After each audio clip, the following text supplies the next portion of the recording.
میں آپ کو ڈپریشن کے مرض کا ایک بہت مفید طریقہ علاج CBT کے بارے میں بتانا چاہوں گی۔ اس کا مطلب ہے منفی سوچ کو متبادل سوچ اور مثبت عمل سے تبدیل کرنا۔ یہاں آپ یہ سیکھیں گے کہ کس طرح سوچنے کے انداز کو بدلنے سے احساسات میں تبدیلی آتی ہے۔ اس مشق میں آپ دیکھیں گے کہ کس طرح آپ کے خیالات آپ کے احساسات پہ اثر انداز ہوتے ہیں۔ آئیے سب سے پہلے دیکھیں کہ ان خیالات سے ہماری مراد کیا ہے۔ یہ وہ باتیں ہیں جو ہم اپنے آپ کو بتاتے ہیں۔ یہ کبھی لفظوں کی صورت میں اور کبھی تصویروں کی شکل میں ذہن میں نمودار ہوتی ہیں، اور کبھی تو اتنی تیزی سے ذہن میں آتی ہیں کہ شعور کو ان کی موجودگی کا احساس ہی نہیں ہوتا۔ اس کے برعکس جذبات ہم جسم میں محسوس کرتے ہیں، جیسے غم، خوشی یا غصہ۔ اگر ہم اداس ہیں تو اس احساس کی پہچان ہمیں اس کا مداوع کرنے میں مدد بھی دے سکتی ہے۔ اب یہ دیکھتے ہیں کہ جذبات اور احساسات میں تعلق کیا ہے۔ مثال کے طور پہ اگر آپ اپنی ہمسائی کو باہر جاتا ہوا دیکھتے ہیں اور وہ آپ کے سلام کا جواب نہیں دیتی، تو آپ کے ذہن میں یہ خیال آ سکتا ہے کہ شاید وہ مجھے پسند نہیں کرتی یا میں اس قابل ہی نہیں ہوں۔ یہ خیالات آپ کو دکھی کر دیں گے۔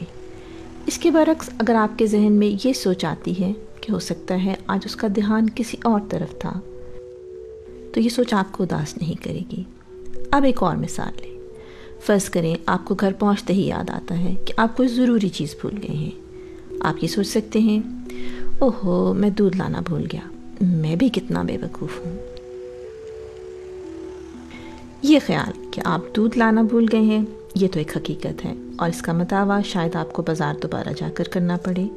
لیکن اس کے برعکس یہ سوچ کہ میں کتنا بے وقوف ہوں محض ایک خیال یا مفروضہ ہے۔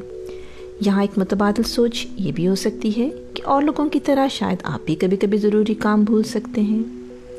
دیکھیں، اس مثال کا مقصد تھا کہ کس طرح اپنے ذہن کو متبادل سوچ دے کر آپ اپنے جذبات اور احساسات کو تبدیل کر سکتے ہیں۔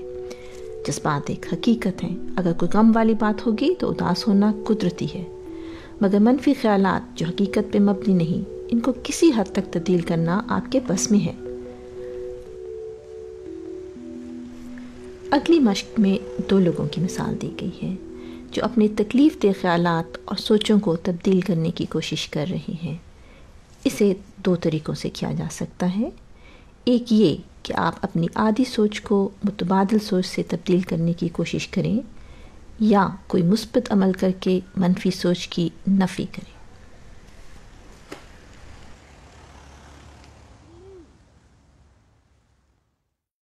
اینڈ خود اپنا بہت بڑا نقاد ہے، اور اس کے لیے یہ انتہائی مشکل ہے کہ اپنے آپ کو ایک پسندیدہ شخص سمجھے۔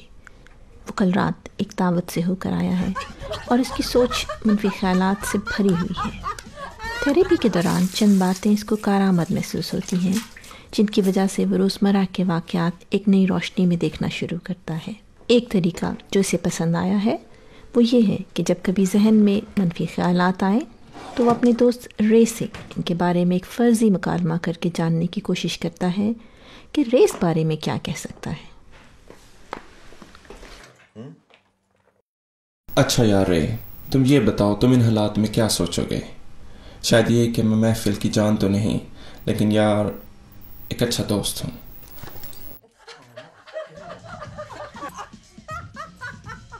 کل رات کی محفل میں اینڈ سے چائے گر جاتی ہے اور لوگ ہنسنے لگتے ہیں۔ اینڈ خود بخود یکس کر لیتا ہے کہ وہ لوگ اس پر ہنس رہے ہیں۔ کل رات کے بارے میں تمہارا کیا خیال ہے؟ میں بھی کتنا بیوقوف لگ رہا تھا، لیکن تم شاید یہ کہو کہ میں تصویر کے ایک رخ پر غور کر رہا ہوں، کیونکہ کل رات تو لوگ ویسے بھی ہنس رہے تھے۔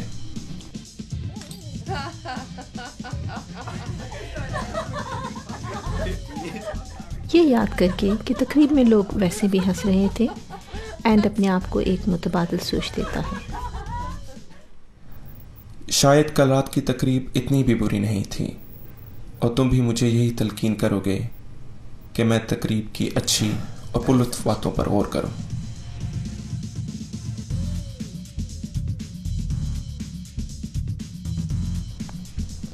یہ فرضی مکالمہ جو اینڈ اپنے دوست سے کرتا ہے، اس کے منفی خیالات کو تبدیل کرنے میں مددگار ثابت ہوتا ہے۔ یہ مکالمہ اسے یہ سوچنے پہ مجبور کرتا ہے کہ وہ اکثر تصویر کا محض منفی رخ دیکھتا ہے اور دوسرے پہلو نظر انداز کر دیتا ہے۔ اسے یہ احساس ہوتا ہے کہ کل رات کی تقریب سوائے چند ناگوار لمحات کے کافی پرلطف تھی۔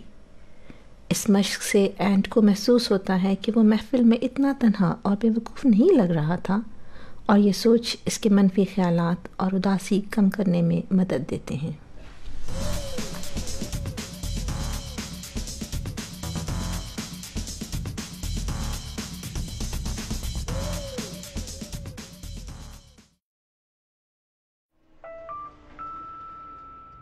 ٹینا اکیلی رہتی ہے اور ایک دفتر میں کام کرتی ہے۔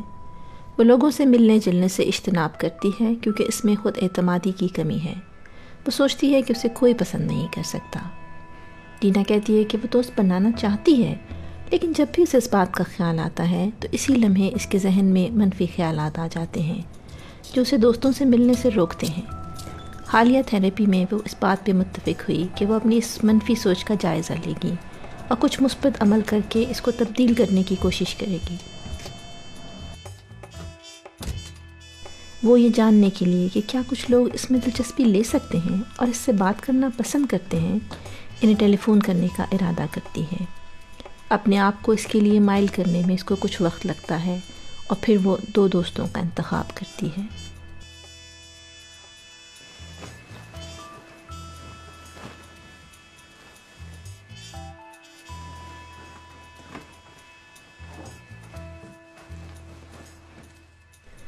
ٹینا تھیراپی کے دوران تو کافی مثبت محسوس کر رہی تھی، مگر جب فون کرنے کا وقت آیا تو اس کے ذہن میں یہ منفی خیالات آنے لگے۔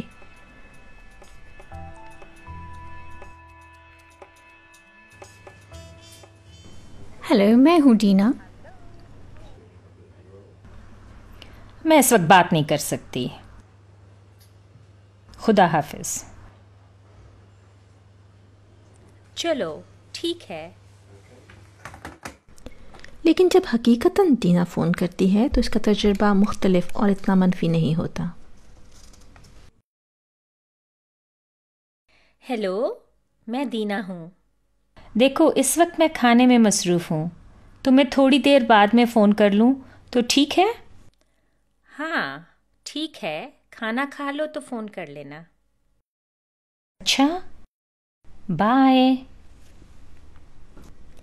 شروع میں ڈینا کو مایوسی ہوئی کیونکہ اس نے اتنی ہمت جمع کر کے فون کیا تھا، مگر تھوڑی دیر میں لوسی کا فون آ جاتا ہے جس سے ڈینا کو دوسرا فون کرنے کا حوصلہ ملتا ہے۔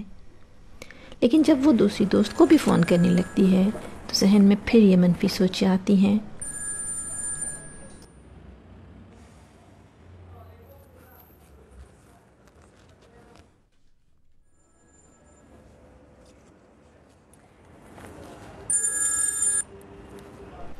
ہیلو ڈینا، میں ٹھیک ہوں، تم کیسی ہو؟ وہ میں سوچ رہی تھی کہ کہیں باہر کافی پینے جاتے ہیں۔ ضرور، دیکھو میں جمعے کو سو اور مارک کے ساتھ کافی پینے جا رہی ہوں، تم بھی ہمارے ساتھ چلو۔ ٹینا کو یقین تھا کہ لوگ اس سے ملنا پسند نہیں کرتے، لیکن تھیراپی کے دوران اس نے ایک دوست سے فون پہ مکالمہ کیا اور دوسری دوست کے ساتھ باہر جانے کا پروگرام بھی بنایا۔ بلا مبالغہ یہ بات ٹھیک ہے کہ یہ 2 واقعات اس کی سالوں کی سوچ کو تبدیل نہیں کر سکتے، مگر اس کو یہ اعتماد ضرور دیں گے کہ مستقبل میں بھی وہ اس طرح کے مثبت اقدامات کا حوصلہ کر سکے۔ اس مشق نے اس کو یہ سوچنے پہ آمادہ کیا کہ لوگ اس کو پسند کر سکتے ہیں اور اس سے ملنا بھی چاہ سکتے ہیں۔ ان مثالوں سے ہم نے منفی سوچ کا 2 مختلف طریقوں سے جائزہ لیا۔ منفی سوچ جو انسان کو غمگین کر سکتی ہے۔ اینڈ اپنے دوست سے فرضی مکالمہ کر کے اور ڈینا کچھ مثبت عمل کر کے منفی سوچ کو تبدیل کرنے کی کوشش کر رہے ہیں۔ ہم سب کے ذہن میں منفی سوچیں آتی ہیں اور ہم ان کو کسی حد تک تبدیل کرنے کی طاقت بھی رکھتے ہیں۔ بس سوچ کو مختلف زاویوں سے دیکھنے کی کوشش کریں۔ جب آپ اداسی محسوس کر رہے ہوں تو غور کیجیے کہ ذہن میں اس وقت کیسے خیالات ہیں۔ ایک مرتبہ آپ ان خیالات کو جانچنا یا پکڑنا سیکھ لیں گے تو پھر کوشش کریں کہ ان کو ایک کاغذ پہ لکھ لیں۔ پھر ان کے بارے میں یہ سوچیں کہ آپ کا دوست کیا کہے گا۔ کیا آپ تصویر کے تمام رخ دیکھ رہے ہیں؟ کیا اس واقعے کی کوئی متبادل وجہ ہو سکتی ہے؟ یہ تھا سوچ بدلنے کے لیے CBT کا مختصر جائزہ۔ آپ کو چاہیے کہ جب بھی ذہن میں منفی سوچ آئیں تو تھوڑی دیر کے لیے رک جائیں اور یہ سوچیں کہ آپ کے دل میں یہ خیال کیوں آیا. اس کے لیے تھوڑی ہمت اور صبر کی ضرورت ہے، لیکن یہ لازم نہیں کہ کسی تھراپسٹ سے ہی مدد لی جائے.